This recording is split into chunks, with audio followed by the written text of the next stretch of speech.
My, what a difference a week makes. Are you ready to get your stack on, you sexy sat stackers?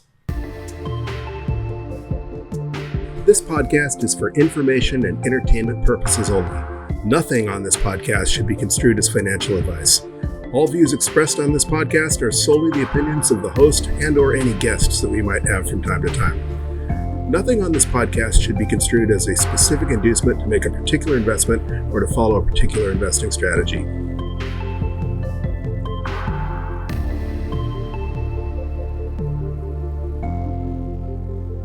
Greetings from a not quite as sunny as it could be undisclosed location in Central Florida.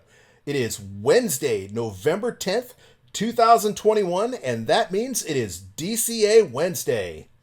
We're getting a slightly later start than usual, although that seems to be a common occurrence more often than not these days, but for a good reason. I had the privilege of watching SpaceX's most recent launch to the International Space Station this evening, the Crew-3 mission, and while it was a little soggy and cloudy and had been raining most of the day, it was a pretty damn beautiful launch nonetheless. I'll go ahead and include a link to our launch video in the show notes as an aside note for those of you who are interested.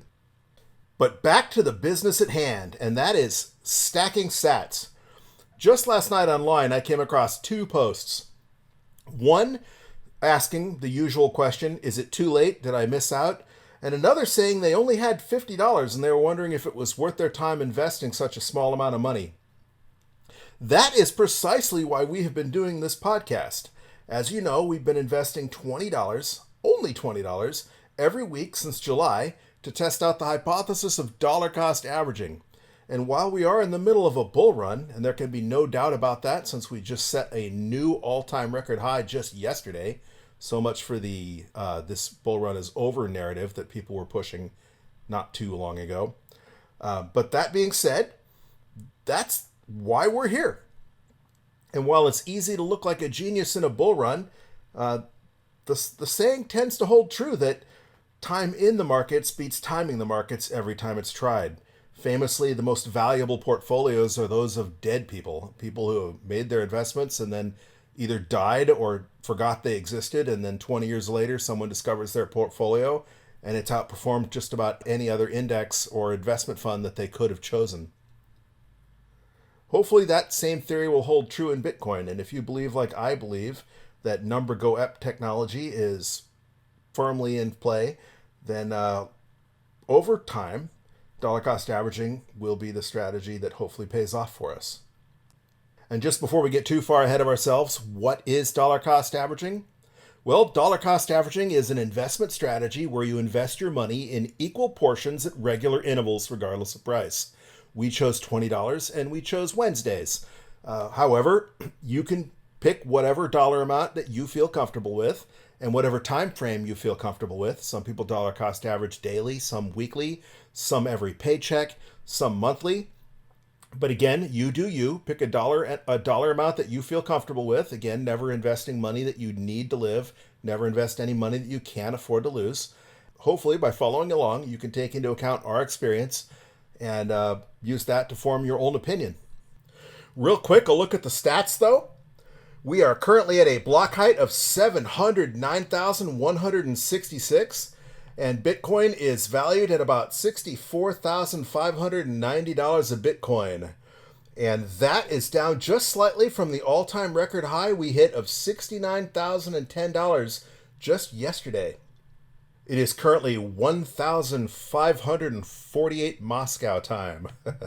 Or $1 will get you 1,548 sats for those of you who weren't following along on that little Twitter escapade. All right, let's go ahead and get into it. Once again, we're going to use the Cash App. I keep promising myself that I'm going to try out the Strike app for one of these stacks, but it's just so easy to use the Cash App. And because they still let you withdraw my Bitcoin for free to my hardware wallet, the 2.25% fee they charge me for investing is pretty much usually offset by not having to pay the mining fee. So we're going to use Cash App. As usual, I don't keep any money on the Cash App, so I'm going to add $20. And that is just about instant because I have a debit card linked to my Cash App. It would be instant if I was on the right page. So we're going to add $20. And there it is. We have $20 in the Cash App. We're going to click on the Bitcoin logo in the bottom right-hand corner. Click on the Buy button. And again, as I always explain, Cash App will let you automate this. They'll let you set up automated one-time buys or even put in a limit order where you can specify a specific price and it won't purchase the Bitcoin for you unless Bitcoin hits your target price. But I like buying my Bitcoin manually. There's something about hitting $20 and hitting next that feels more real. Feels like you're actively involved, like you're really stacking something. For a lot of people, their biggest problem is the lack of tangibility of Bitcoin, that it's out there in the ether, that it's not something they can put in the palm of their hand. And maybe by purchasing it, I'm satisfying a little bit of that human nature. But it could also be frustrating, so you might find it easier just to automate that stack. You certainly will not forget. You won't find yourself in the middle of the night like I am here on a Wednesday, rushing to get my stack done before it's no longer even DCA Wednesday. But I digress. It says we need to confirm our purchase, and we're going to make a purchase of $20, which is really going to buy us $19.55 worth of Bitcoin because there's a 45-cent fee that Cash App is charging. And that's going to get us 30,261 sats. Click confirm. And if I weren't jawboning so much, that purchase would have already been done. But boom, there it is. We have purchased 30,261 Satoshis at a purchase price of $64,604.61. And that is going to bring our total stash up to 630,951 sats with an average cost basis of $50,717 per Bitcoin.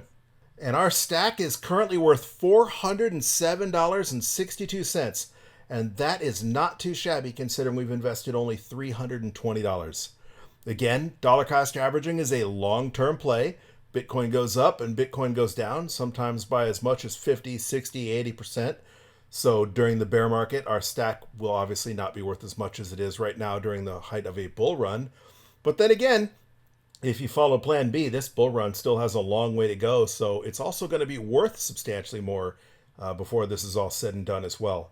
But really, it's not even worth evaluating your dollar cost average success or failure on just a few short months. We're really talking years here, 4 years, 10 years, the longer the better.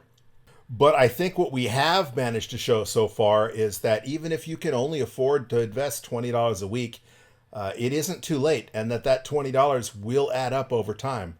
So if nothing else, at least we have part of that pie now. You won't be a no-coiner when Bitcoin takes over the world one day. If we hit hyper-Bitcoinization, you won't be left out. And it's not too late to start. We didn't start till 2021. So if history repeats itself, or if history even rhymes, Bitcoin still has a few cycles to play out before we would reach hyper-Bitcoinization. But it's not as early as it used to be. So if you're going to get in, you need to do your research and figure out whether you want to make that leap. But it's like they say, the best time to have purchased Bitcoin was 12 years ago, but the next best time is right now. And that's about all I'm going to get into for this episode. I just wanted to make sure we got our stack in, that we didn't miss out on a Wednesday, because the most important thing about dollar cost averaging is that you consistently buy the same amount of money on a regular basis, consistently. Hey, if you've been enjoying this podcast and you would like to help support us, there are a number of ways you can do so. Obviously, as we mentioned, if you do have the ability to tip on Twitter and you're not already, you can follow us, and we're at BTC Bulletin Pod on Twitter. So we'd appreciate the follow. And if you have the ability, you can tip us there.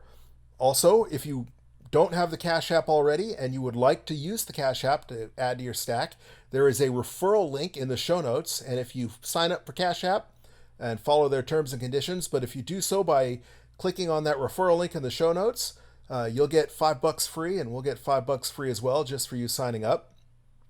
Another way is I've written several books, but the one that is most relevant to this podcast is Understanding Bitcoin for Noobs, and it's available at both Amazon.com and BarnesandNoble.com.